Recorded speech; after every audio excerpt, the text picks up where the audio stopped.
Hello there, ladies and gentlemen. We are back with number 6 of the Cafe Gracia podcast experience, or as it's probably known by now, the Cafe Gracia Experience, since that is going to be the official playlist title for it and things like that. But we're back. We're back with another Sunday treat, another podcast with another beautiful, beautiful person here. Just to give you a good idea as to what he does. He's an amazing editor. He's also on the YouTube grind, and enough out of that. Let's just dive right into who this person is. So by all means, introduce yourself. Hello, everyone. My name is Bryce, but I go by DivineSpecter on YouTube. As Gracia mentioned, I do make content on YouTube as well as on social media.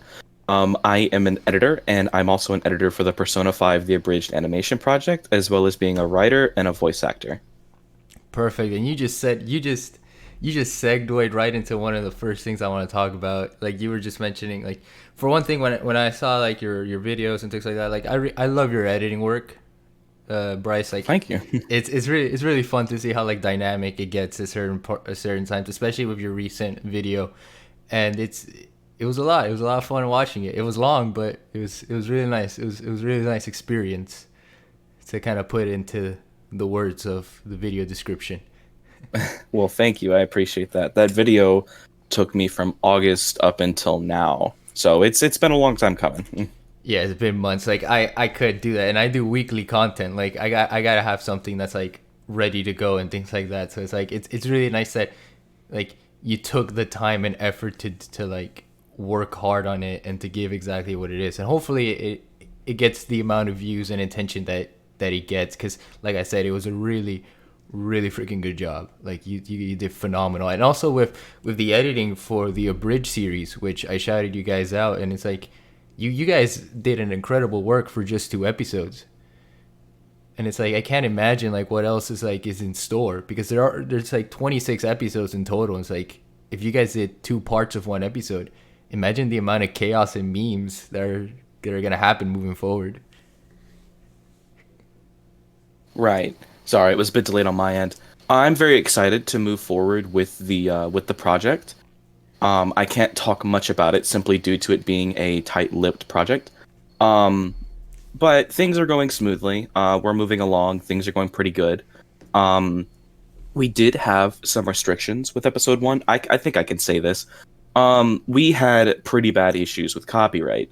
So me and the other editor, Figured. Adam, we were grinding consistently for days on end to try to avoid any kind of DMCA claims or copyright. And the only way we could fix it was to split it into 2 parts. As to why, I don't know. Sony's kind of picky about what you can and can't put on YouTube. Yeah, I figured. Yeah, it really sucks about the whole DMCA situation, because it really hinders a lot of like creativity for many of us, content creators. And it's not like we're stealing their stuff. We're just using it, but we're also, putting our own lens into it. That's why it gets annoying at a certain point where it's like, oh, I just got copyright claimed. It's like, are you kidding me? Like for a simple voiceover, it's like I'm not using it for profit or anything. I'm just using it for fun. So yeah, I it makes sense why you guys divided it into two. So it's more of like, you know, it's an original work using official work as the basis for it. Right. Yeah. One thing that we plan on trying next time is if this happens again, we do plan on filing via fair use through the YouTube system because several other creators that make Abridged have struggled with this. Even Team 4 Star, one of the most popular groups, has struggled with this. God, I love them So so we much. definitely, yes, they're one of my favorites. We Yeah, yeah. plan to go through the legal way because something like that is under fair use and we make no monetary value out of this project. So it follows under the US parody law, which hopefully can get approved, but we're not sure. We'll just have to wait and see. Yeah, and it really sucks for Team Four Star, because they did such an amazing job. Like I remember 2 summers ago, basically. Wow, 2 summers ago, 2019. Like right after I graduated high school, it's like just as background noise. I just put Team Four Star, like Broly's movie, and my God, that is the most funniest thing I've ever heard. I really enjoyed their stuff. I really enjoyed.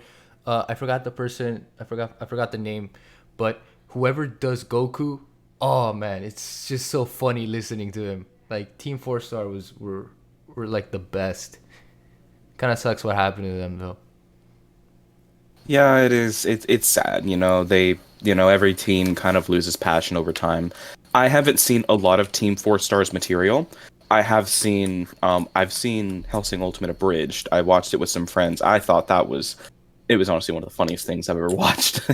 So I Yeah, really enjoyed that. I haven't seen a lot of DBZA Abridged. Sorry, I just lost my train of thought. it's fine. I haven't seen much of it. Like I said, I put it on as background noise sometimes, so I'm not really paying attention.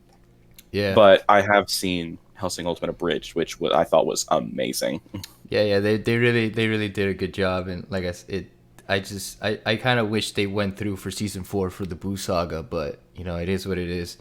But what we forgot to mention is that we forgot to mention a very special person who was the very foundation for the Persona 5 Abridged. And if it wasn't for this guy, we would not be doing this at this moment. And you know exactly what I'm talking about, right?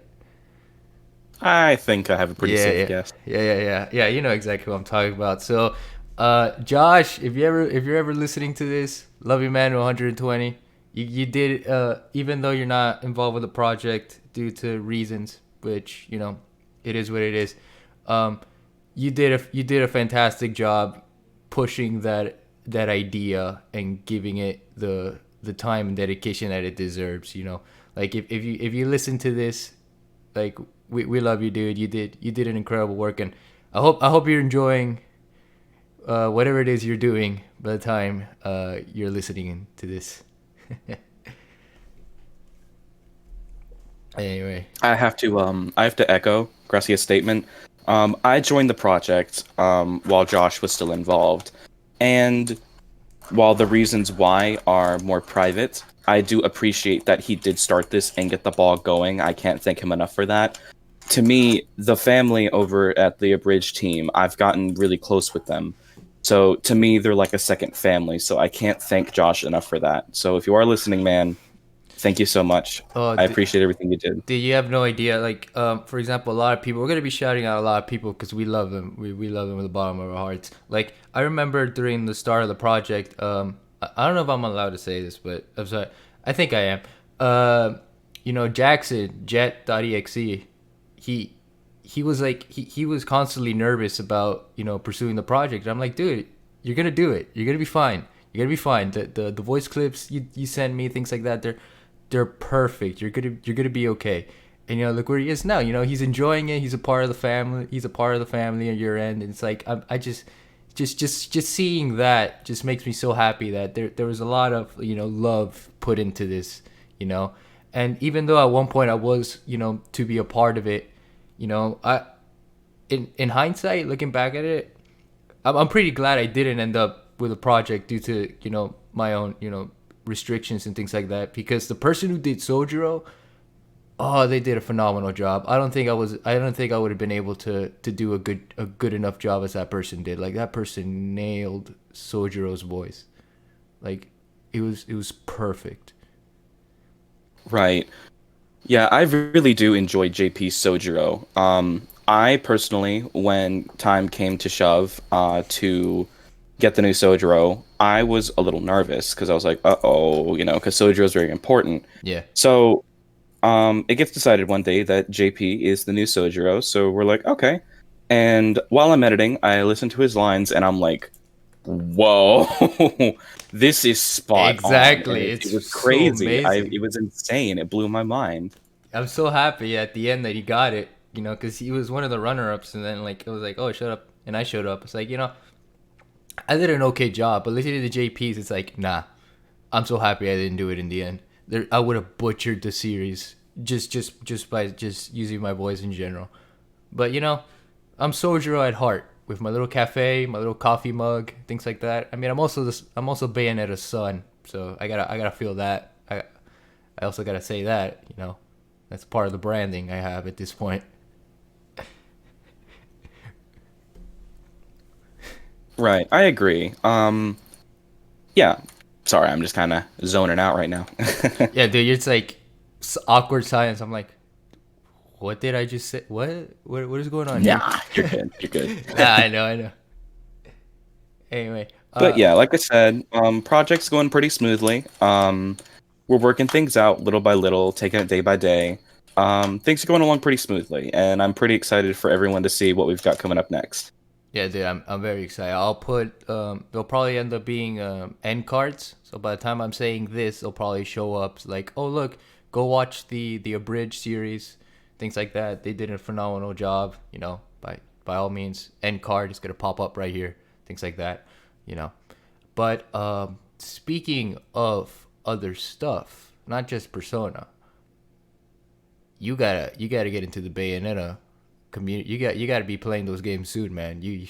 You're missing out. I do. I really You want to get them on Switch since they came to Switch. What was it? 2 years ago? uh almost 3 years ago, Almost 2018. 3 years ago. Yep. Yes. I've really been meaning to get to them. I have a bunch of games on my backlog. It's just the matter of the fact if do I have funds for this? Yeah, fun. It's probably like I don't. Well, this is Nintendo we're talking about, so they're probably still at the $60 mark. But dude, when you have the chance, by all means, you gotta give Bayonetta a try, especially if you played games like Devil May Cry, for example. It's because I have played DMC. exactly It's very like fun.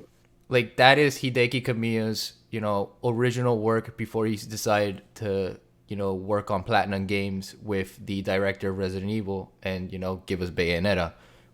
And it's just like Bayonetta is just one of those games where like it's not so much that you have to give it a try, but so much that when you do, oh dude, you're gonna fall in love with the game, like back and forth. Like the first 3 minutes of the game, it's just cutscenes, but when you see the cutscenes, it's like, oh, I'm in one hell of a ride.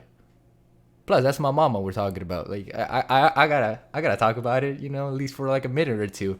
It's another staple for the channel. I mean, you got to meet your Bayonetta quota. I do gotta fulfill the Bayonetta quota, and I think we fulfilled it. But, no, dude, yeah, definitely give it a try. Like which DMC games have you played so far? Just so you have an understanding of what Bayonetta is all about. Just the first two games. Well, I'm about to get clowned for saying this, but I have all the games. I have only played up to Mission 5 and 1. It's a slow grind. But I am aware of how DMC plays. A couple of my friends are very, very experienced with DMC, and I've watched them play it, so I get a general feel for how the games are. All right, ladies and gentlemen, I'll send you guys the location of Bryce in a bit because no, like I understand why, because DMC 1 is a very, very slow paced game compared to DMC 3 and onwards. We don't talk about 2 because 2 is just a dumpster fire that. Well, actually, no, I wouldn't say it was a dumpster fire. It's just that DMC 2 was a very rushed game that wanted to try and meet the expectations of what the first game had, and it kind of flopped. Just to give you an idea of what DMC 2 is about. I'm not saying don't play the game, because clearly play the game, but just spam gun. Honestly, it's just spam gun the game. That's DMC 2 in a nutshell. I'm honestly considering if I should just not play the game, but I really want the achievements on Steam, so I don't know. Like go for it. Play all the games, including DMC 2 and DMC Devil May Cry, which are the more mediocre ones. And you're just gonna have fun. Like you'll have fun even if it's like the worst game of the series. You'll still have fun just spamming gun all the time in DMC 2. Like you'll still have fun. The level of fun is there. It's just the complaints for them. It's if you're like a hardcore DMC fan, then yeah, there are major complaints comparing, especially if you compare DMC 2 with DMC 1. And DMC 1, by the way, for those ladies and gentlemen, did you know, Devil May Cry was actually supposed to be a prototype for Resident Evil 4. I don't know if you knew that. Actually? I'm dead serious. Hideki Kamiya, who was involved with Resident Evil 2. Because Resident Evil 3 was involved with a completely different production team, which was Capcom Production Team B, which I forgot the name of the dude, but I'll search it up in a bit. While Resident Evil 2 and 3 were big successes, and then they had to figure out a way to mend the flop with Code Veronica, since it was a Dreamcast exclusive. They wanted to reformulate the formula of the original games and then having their own flair to it. And Hideki Kamiya, at first, with the help of Shinji Mikami, they were like, okay, we have this where there's going to be a medieval castle theme and there might be villages and things like that. But for some reason, it's too action-paced. And then Kamiya's like, all right, here's what we'll do.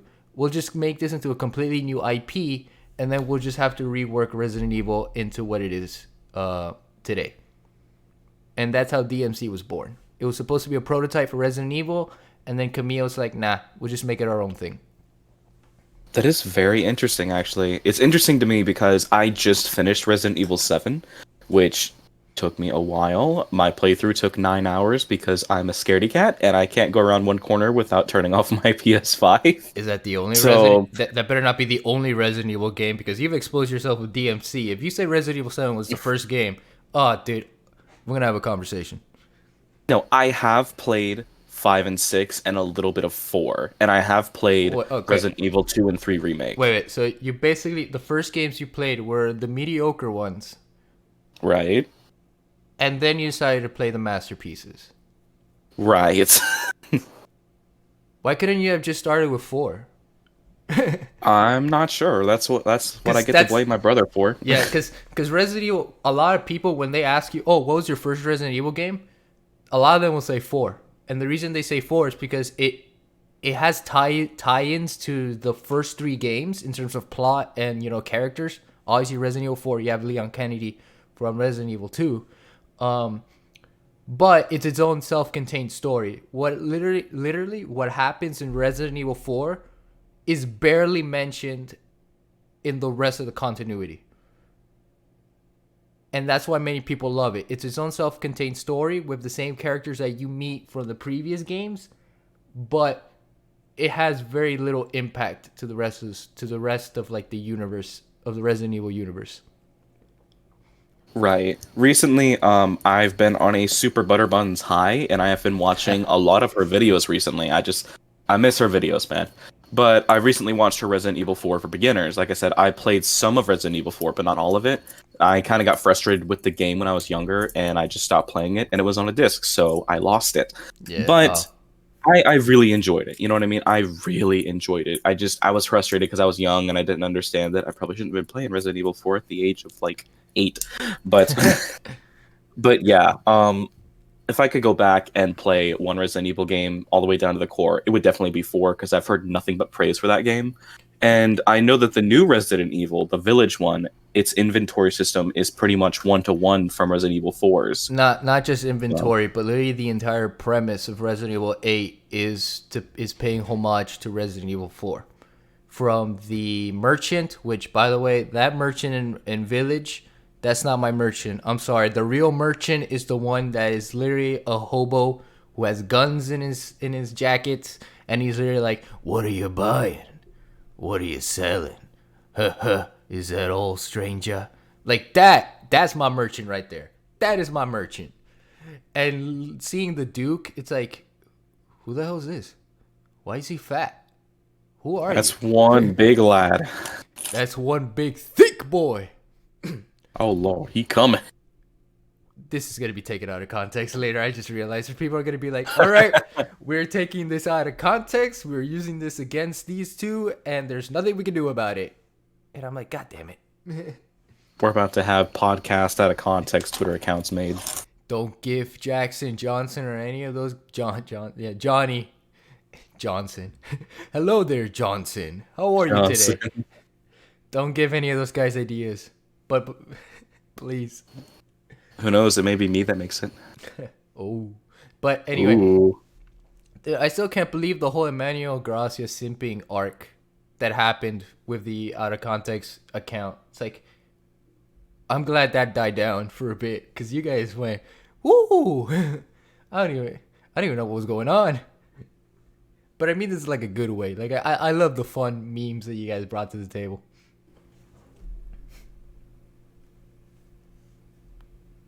Sorry, you just cut all the way out. My internet just went, whew. Dude, this entire session is just gonna be like awkward silence with Emmanuel Gracia. Awkward silence. Just awkward. 3 days later. no, 3 days later. no, but yeah. Basically, I was just saying like when the out of context account was basically simping for me, and I was like, "This is quite the arc." Ooh. Yeah, I remember those days. But I mean, anyway. to be fair, for some reason they simp for my editing on the daily. I don't understand why. Because it's good. I mean, I know I'm editing. good at editing, but I'm talking about like they praise it like, ooh, it's the next Jehovah's Witness.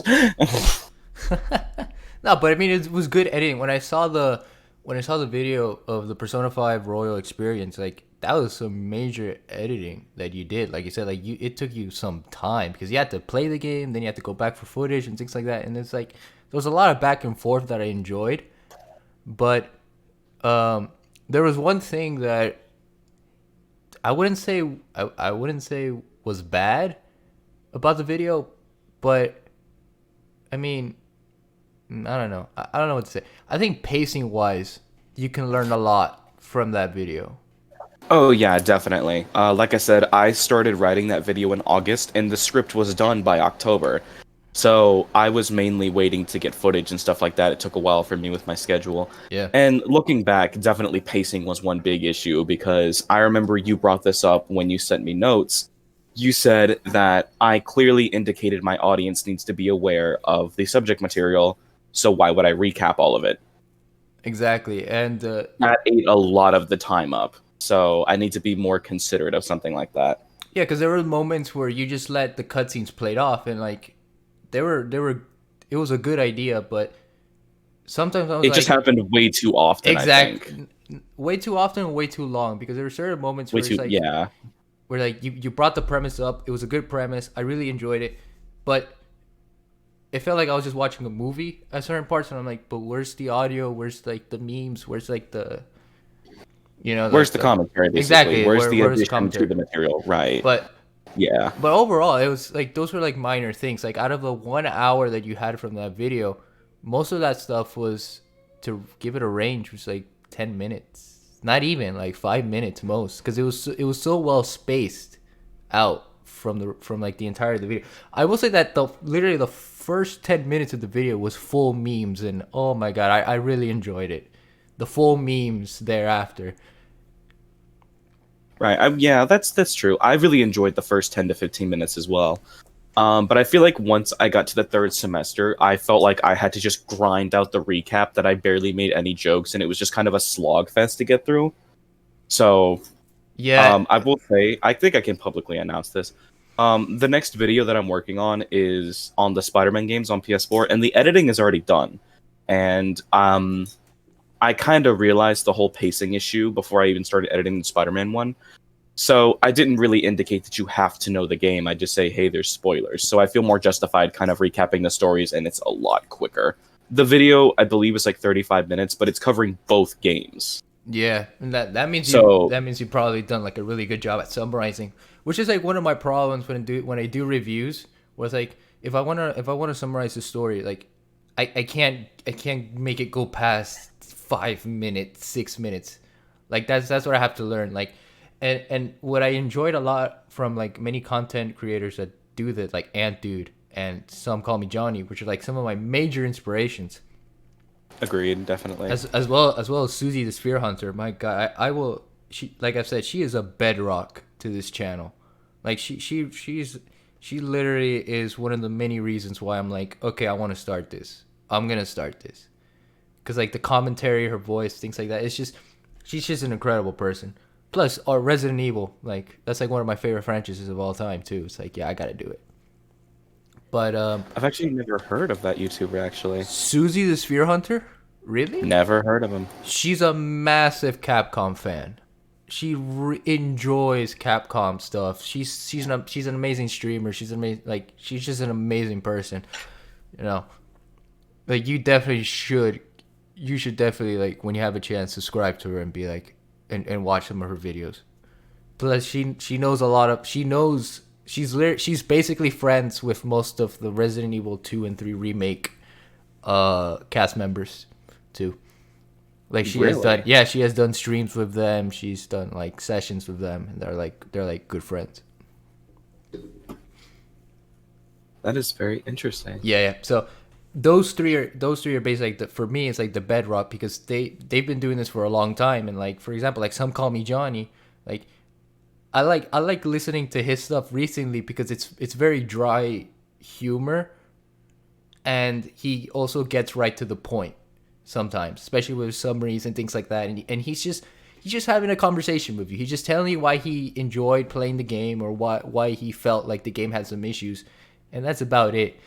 And it's like, you know, as someone that also wants to do that type of stuff, it's like, okay, I gotta take notes. Like I gotta learn a little bit, like think here and there.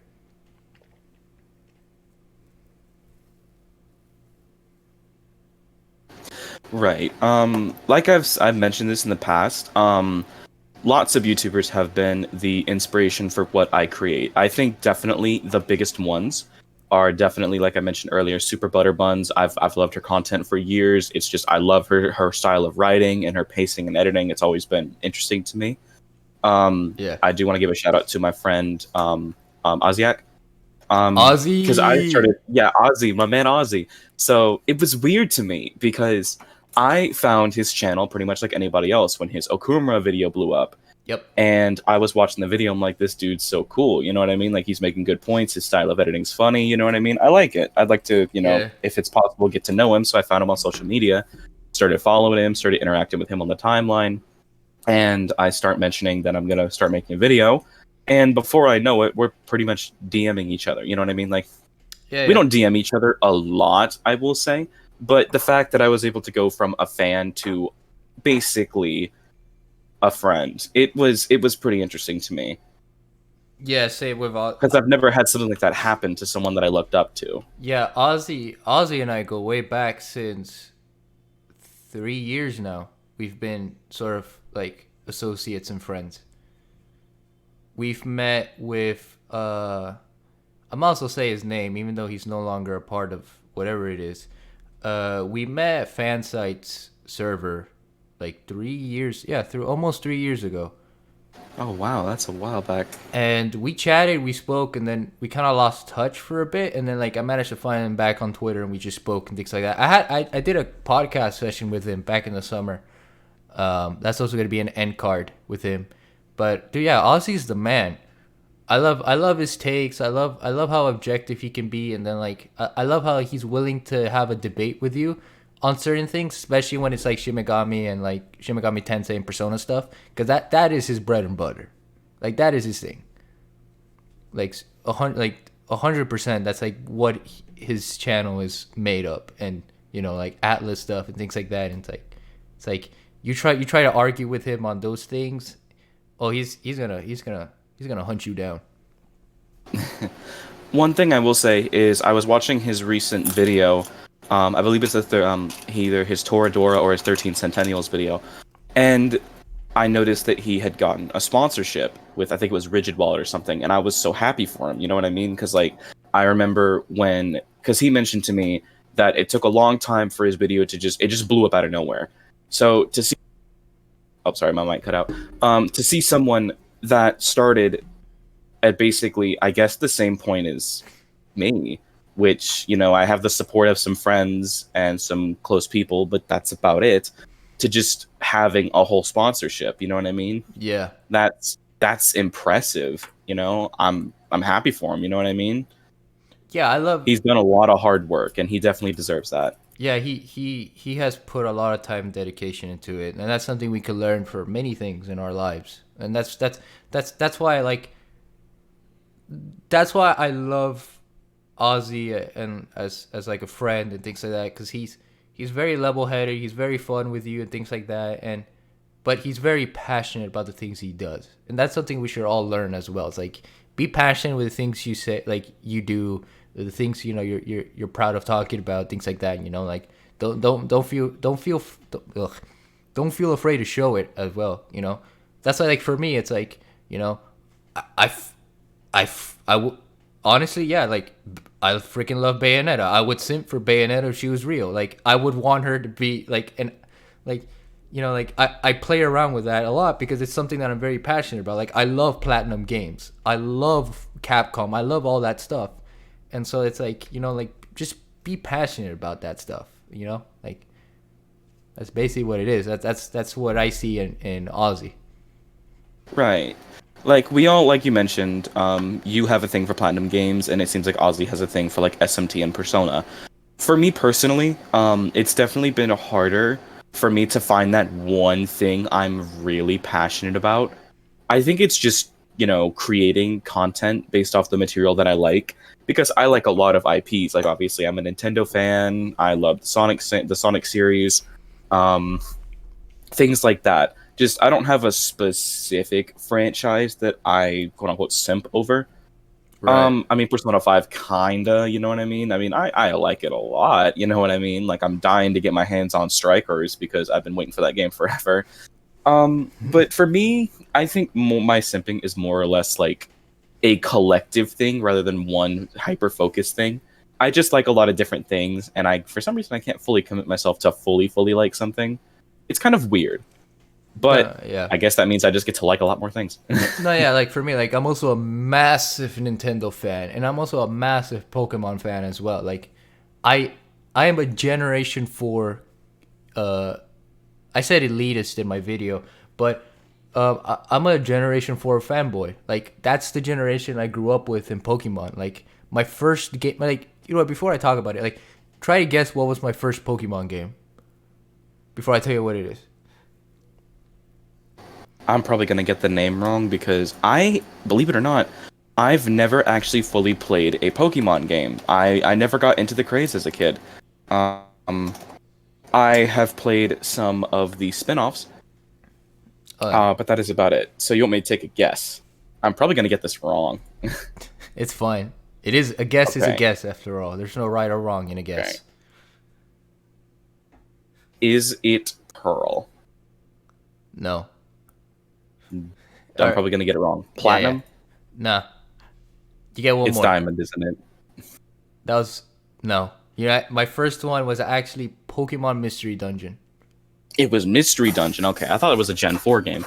No, Pokemon Mystery Dungeon, the Gen 4 titles of it, like Explorers of Time, Darkness, and Sky. Gotcha. Like Okay, like I that, said. yeah, that trilogy were my very first Pokemon games, and I didn't get Diamond until right around Platinum was released. So 2009 is when I basically got all of the games. Like my entire DS roster during that time was all the Mystery Dungeons, Pokemon Diamond, which was for $20 at GameStop.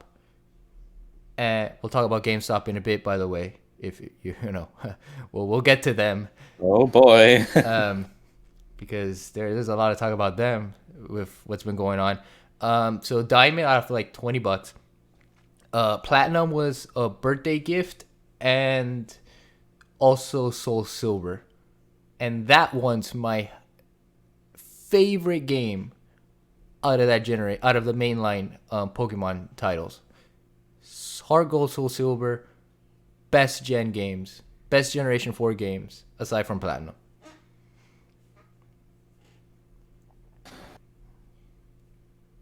That's just wise. Right. Right. I have not fully played through a mainline game. I have played some of Sword on a friend's Switch, but I did play through Pokemon Rumble. That probably doesn't count though.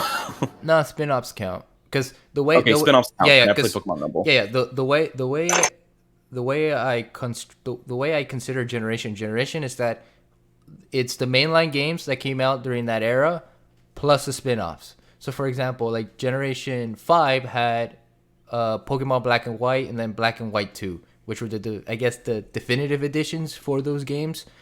But it also had like the 3D Rumble Blast, the 3D Rumble version of that game. It also had Poke Park 2.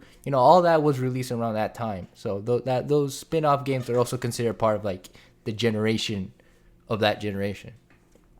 So much like how Generation 8, which is Sword and Shield, they're gonna have new Pokemon Snap, which will be in March. And I'm excited for that one because I've never played Pokemon Snap.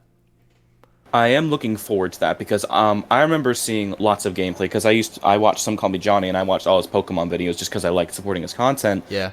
And I remember watching his Pokemon Stadium and Snap videos, and I was like, these are really interesting games, and I really wish I could find me an N64 so I could pick these up.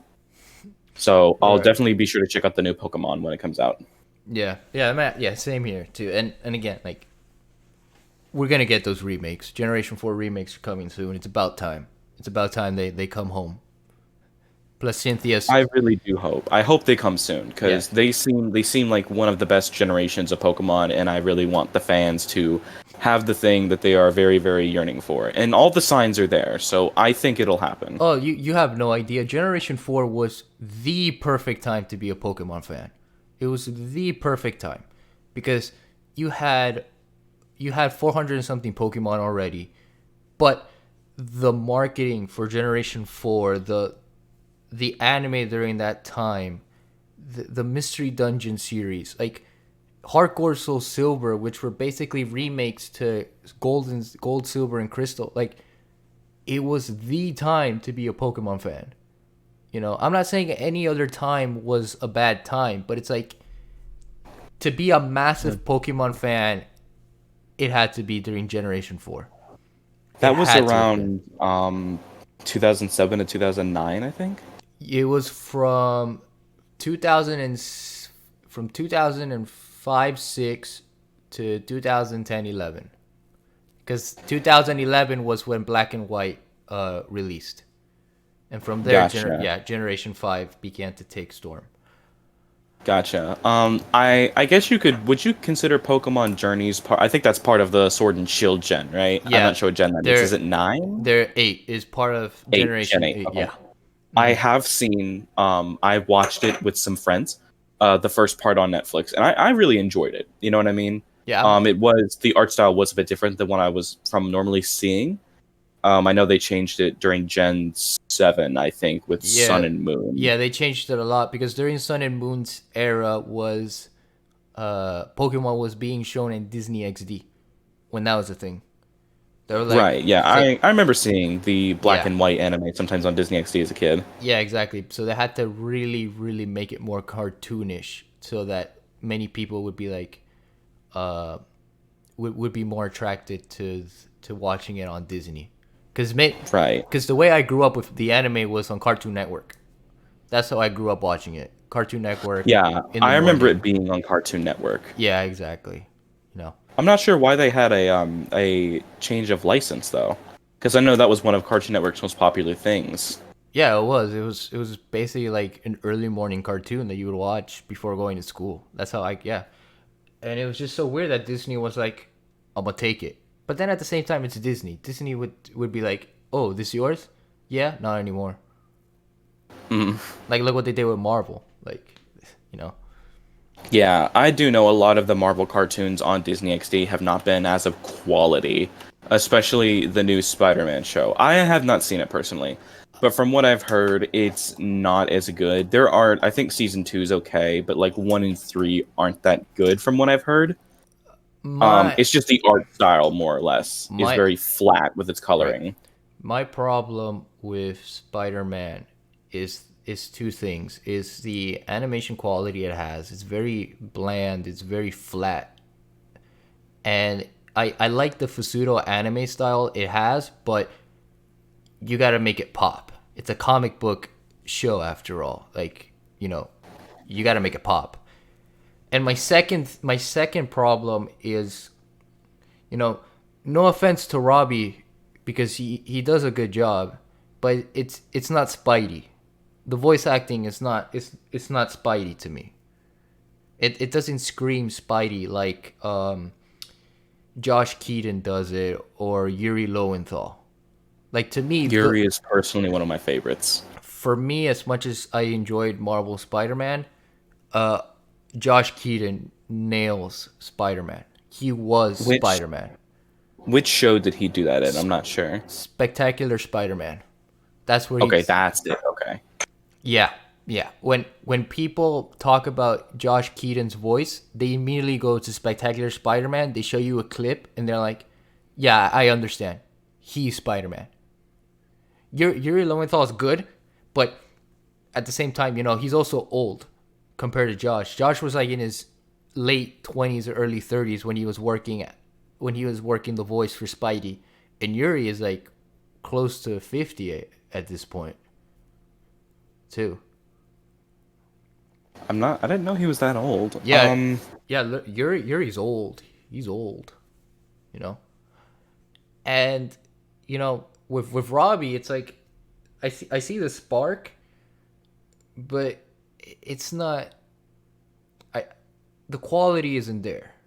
It's I'm not offending his work or anything. It's just that if you're gonna play Spidey, you have to know more about the character than just what is thrown into you.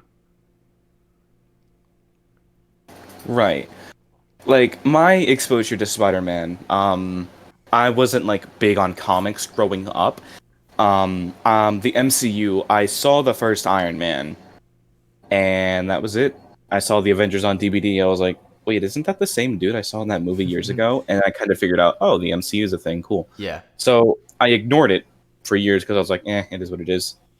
So my brother invites me to watch Thor Ragnarok one night on TV. So I sit down and watch it, and I'm like, sure, I guess. I think I remember him from the Avengers. And I watch it. I'm like, whoa, whoa, whoa, what's all this? Yeah. And I take my phone out and look it up. I'm like, oh, that's a lot of movies. So Yep. I was hooked because of Ragnarok. So I watched all the movies, and that includes the new MCU Spider-Man. I'm not like the Spider-Man fans on Twitter. I think every incarnation of Spider-Man has its strengths and weaknesses. I don't personally have a favorite per se. Tobey I like Maguire. them all. I like them all equally. I have not seen the movies in full. I've seen parts of it, but I do have them, so I can watch them anytime I need to. I just don't have enough free time. But I know my girlfriend. Her favorite is definitely the Amazing Spider-Man, because she grew up with Andrew Garfield, that incarnation. A lot of people dislike it, but I watched the first movie and I'm like, this is okay. You know what I mean? That's It's not funny. terrible. That's funny because I don't think it's as good as like Spider-Man PS4, like that kind of storytelling, but it's definitely it's good in my eyes because I don't see anything as really bad. I just see something as okay. that's funny because your girlfriend's my age, Jeannie, right? I think, yeah, because I know she follows me on, yeah. Yeah. And it's funny how like she grew up with Andrew Garfield's interpretation. Meanwhile, I grew up watching Tobey Maguire's. Like I remember when I was 3, 4 years old, I saw like the first Spider-Man movie on like those old, not cassette tapes, but those old tapes. VHSs? The VHSs, yeah, the VHS Yeah. tapes. And I remember enjoying that. I'm like, still to this day, I'm a massive Spider-Man fan. Like, I know my Spidey. I love him. Like, he's been one of my favorite characters of anything fiction of all time. So when I first played like Marvel Spider-Man, like I remember, I think I cried at one point because it's like this is Spidey. Like I finally get to play as Spidey. I finally get to play as one character I remember watching growing up. And it's like I finally get to like experience that because like in terms of games, I remember watching cutscenes and Let's Plays of like Shattered Dimensions and Edge of not Edge of Time and all the other games before Marvel Spider-Man. But when I experienced Marvel Spider-Man, I was like, this is gonna be my game of the year. And like I platinumed it first playthrough, and it was such an incredible experience. But in terms of MCU, Tom Holland was okay. Like I remember I was hyped for him when I saw Civil War in theaters, but in hindsight now, it's like he's an Iron Boy. I gotta be honest. That's just that's I'm just not what gonna he is. dodge around that. They set him up as an Iron Boy, and I mean, in context, it kind of makes sense considering his age. But then again, someone can argue, oh, there's other interpretations where he's in high school and this doesn't happen. I don't know. I just really wish that they would have done something a bit more true to his source material than just the Iron Boy Jr. It's just the problem is which source material you're going to choose. And in this case with Tom Holland, they chose the Ultimate Universe instead of the 616 mainline universe, where Spider-Man is the 30-year-old dude, the middle-aged man that we know and love in Spider-Verse. The Tom Holland rendition of Spidey is more focused on the Ultimate Universe, where instead of Captain America being his role model, it was Iron Man. And so he's like an apprentice to him and things like that. And, which, it kind of bothers me because, like, this Spider-Man's going to grow up. If this is going to be a Spider-Man that's definitely going to grow up and definitely going to face major challenges, you have to stick to the original 616 source material where you see him grow up over time. Like, he was in high school when he first started, yes. And then later he was in college. And then there was a whole Gwen Stacy problem. And then he's, like, if you're going to do it with Tom Holland, then you have to use that source material. And that's why I enjoyed Spider-Verse a whole lot more than Far From Home. When I now comparing the two. Yeah, definitely. I saw Spider-Verse in theaters. I watched it with the woman that's now my ex, because it was around the time the movie came out. And I really, really enjoyed it. I didn't know what I was getting myself into because I had spoilers turned off on Twitter. I was really interested for the movie. I was like, I really want to see this. So I went to go see it with my ex. There's a reason why she's my ex now. And I really, really enjoyed it. So it's definitely one of my favorite interpretations of Spidey. Like I said, I'm not really an expert. I mean, I haven't fully seen the Tobey Maguire movies, and I haven't even seen the second Amazing Spider-Man movie, and I've barely seen any of the cartoons, so I am not an expert by all means. But definitely Spider-Verse, the PS4 games, and I've seen some of Spectacular Spider-Man on YouTube, and I watched Roundtable's video on it. Those seem like some of the best interpretations of Spider-Man to me. Spectacular Spider-Man, spectacular. I'm pulling it up. Give me a second. I did this. I did this with the last podcast session where we pull up the Sonic OVA movie. So I'm definitely pulling it up. I'm pulling it up right now. I'm doing it. In the meantime, my childhood. Yeah. In the meantime, if you want to shout people out, by all means, go right ahead. Well, I'm searching. I think I'll bring this all the way back around to the beginning. I mentioned the Persona 5 Abridged animation team. To me, they're like a second family to me. Everyone that's involved in the project, it's a lot of people, but I'm very, very appreciative for the team there. So everyone involved, everyone that does anything in the project, whether they're a voice actor, a writer, a director, or even my other fellow editor, Adam, I really, really appreciate them so much. And I don't know, it's like, I don't know how to put it. It's like, to me, they're like a second family. And anytime that I feel down or I feel like I need to talk to someone about something, that isn't my girlfriend, of course, then I talk to them. And they're always there for me, and they're really good friends to me, and I just really enjoy being around them. So I just want to shout them out. They're some of my favorite people in the world, and I hope that they never change because they're perfect the way that they are. All right. Oh, that's so beautiful, man. It's so wholesome. All right, I pull it up. Let's see if we can hear it.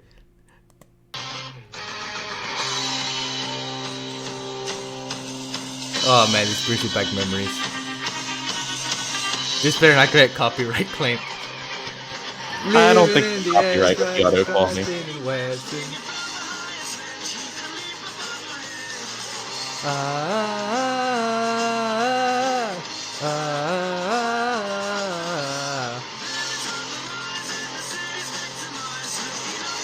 Anyway, that's how I'm gonna put like 30 seconds of it because it's 2 minutes long, but it's such an awesome intro, and it's such a banger too. It's like, this is Spidey, man. This is literally like the web slinging, acrobatic teenager that is trying to find a balance and things like that. And it's just like, I love it. I love it.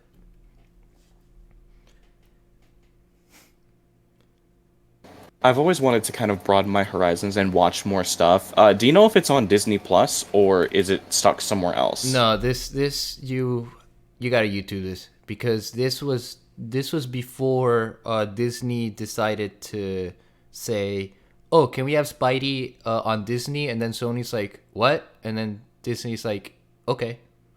So no, Spectacular Spider-Man was still around when Disney because here's the thing. Disney didn't officially buy Marvel until after around the success of Avengers. So when they bought Marvel, it was around 2011. So Avengers was the last movie that they would do with Paramount Studios. And then from that point also, it wasn't just the MCU. Disney bought the entirety of Marvel. So that meant that Marvel vs. Capcom would no longer be a thing, sadly. And then when they did decide to do it, they gave us a flop that was Marvel vs. Capcom Infinite. Nobody wants to talk about that. That was a mess. Yeah, nobody wants to talk about that, And, it really sucked for many people in the gaming industry, but it didn't really affect Spider-Man that much in terms of games, but cartoons, it royally screwed everybody up because Spectacular Spider-Man Season 2 ended with a massive cliffhanger, and it was supposed to have Season 3, but then Disney showed up. So you can't find it on Disney. They don't have it on Disney. They refuse to put it on Disney. So you gotta find it, sadly. That really does suck. It seems like something that I would really enjoy watching. I could definitely try to find some DVDs, because I'm sure that they exist, right? Yeah, they're obviously not in print now, but I could find them on the secondhand market. Yeah, exactly. They're for sure there, because this was 2000. This was 2008, 2009. So, it was after it was after Tobey Maguire finished everything off with Spider-Man 3, and then people were wondering if there were going to be more movies later. So they were like, let's just make a TV show. There were already TV shows of Spider-Man in the 90s, but they wanted to have one that was more modern and, bring everybody together in the meantime before Andrew Garfield took the Spidey mantle. Interesting. Yeah, I didn't know this stuff. No, yeah, there's a lot of... This is what I love about doing this type of content, is that you search for things you had no idea about. Like, for example, when I was searching for... When I was researching for the Bayonetta games, to kind of circle back on that, there was a lot that I didn't know of. Like... For example, like at that point, Hideki Kamiya was no longer involved with DMC, even though he had just finished making Devil May Cry 4 at that time. And he was like, why don't we just make a character? Clearly the formula's there. The formula exists because, well, I built it. DMC was the first hack and slash game to ever come out in 2001. So it's like, clearly I built this, so I know how to do it. And it's like, but instead of a dude, why don't we just have a female be the protagonist? And there was a lot of trouble to making that happen. Like, Bayonetta had a rough start before they gave her the final design that she is today. And like, for example, like Kamiya, you know why Kamiya wears glasses? Like sunglasses and stuff like that almost all the time? I don't actually. Because during that time, it was when they were finalizing the design for Bayonetta, they didn't like her with glasses. So, to kind of give them a big middle finger, Kamiya, and I think some of the production team also decided to wear like sunglasses or glasses at that point to kind of like piss the people off that were to kind of piss the people off at Sega. Because Sega was going to publish their game. So they were like, oh, you don't want Bayonetta with glasses? All right, not only are we going to like show off and have us wear glasses on a consistent basis just to piss you off, we are also going to have every single main character there have some sort of glasses in their final design. And you see this with Rodon, you see this with Bayonetta, John has glasses, and also our precious Italian fat man, Enzo. Like, literally the main cast have glasses just to piss them off. So you see, like, there's so many, like, major, like, tiny things that you don't know until you're, like, you search more into it. You're like, oh, so that's what happened during, design and things like that. Like, there's a lot of history. And that's why I enjoyed, like, making this content. I will just say that is an absolute power move. That's the first thing that's at my mind. That is a power. Yeah. Oh, damn. Your mic got cut off, but we hear that. Yeah, it was a power move. It was indeed a power move, man. That's Kamiya. Like, Kamiya's the type of person that it would be an honor to be blocked by him by Twitter. Like that's how big of a chat he is.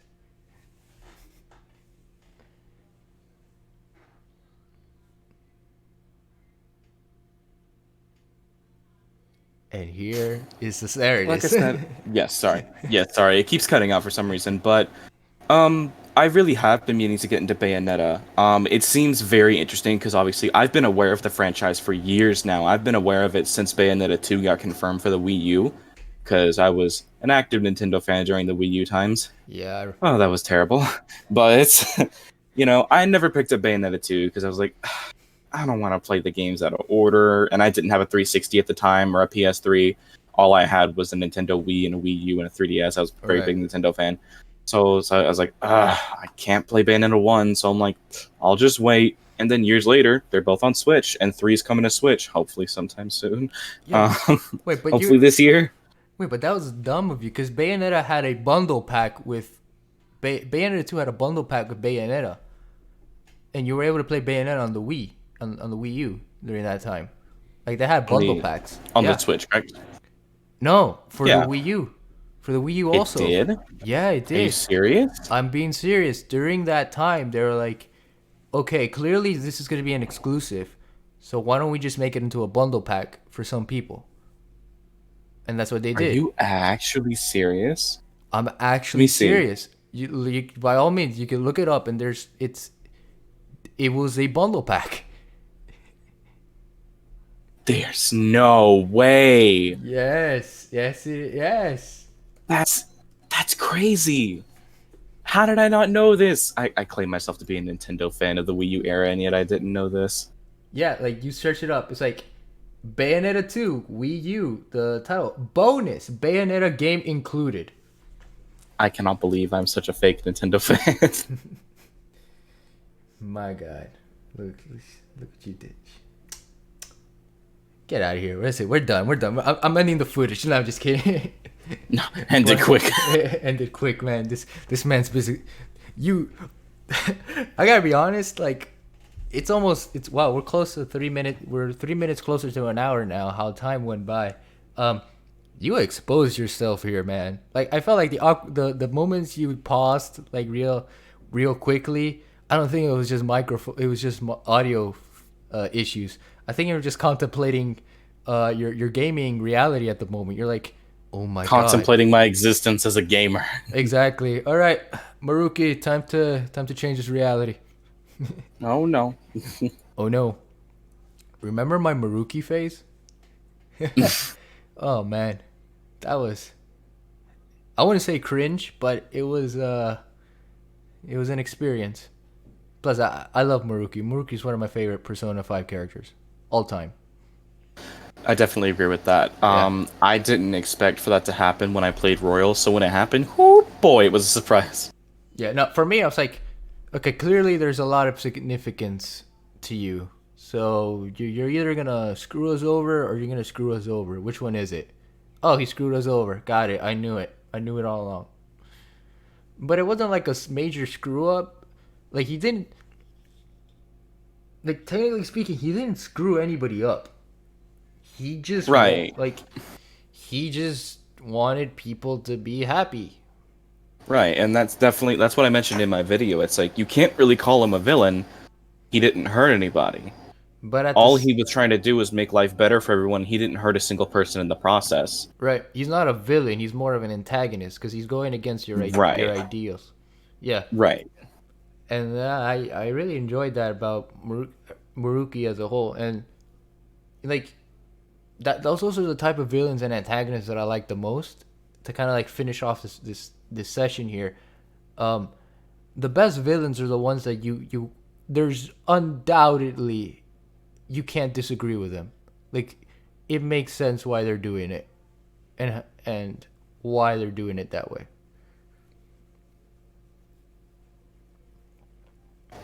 Right. Like I said, I'm still playing through Persona 4 Golden. Sadly though, I do know the big twist to Persona 4. I got it spoiled like an idiot. But I still think that Maruki is definitely my favorite villain so far, but I can't really voice my opinion on that personally because, well, I haven't even beaten 4 yet, and I haven't even started 3. And like I said, I do plan on playing um, Innocent Sin and Eternal Punishment, and 1, probably the PSP version since that's easier to get access to. Right. So I definitely I'm not just gonna play 3, 4, and 5 and call myself like a definitive fan, like a Twitter user. Yeah. I definitely plan on seeing where the series started and then trying out some of the SMT games because it looks interesting because I know that Persona came from SMT. Yeah. So I definitely want to pay respects to the original franchise, which SMT 5 is looking really good. Yeah, it does. This might actually be the first game that will probably get me into playing the series, the SMT series. Yeah, because I may start at 5 and go backwards, like I'm doing with Persona. Yeah, same. That's my plan. One of these days I'll do a Persona. I'll do a Persona marathon. Like I will tear through those games and I will give them their proper critique. But I gotta focus on Mega Man. Mega Man's the first marathon that I want to do. For sure, Mega Man X to be more specific. Okay. I currently am stuck on Mega Man 4. I have both Legacy collections on my computer. So sorry, I spaced out again. I cannot get past Mega Man 4. Because I cannot beat the final boss. Yes, I'm a fake fan once again. Dude, I started Mega Man with Mega Man X, like the spin-off to the original Mega Man. That's how I grew up with Mega Man.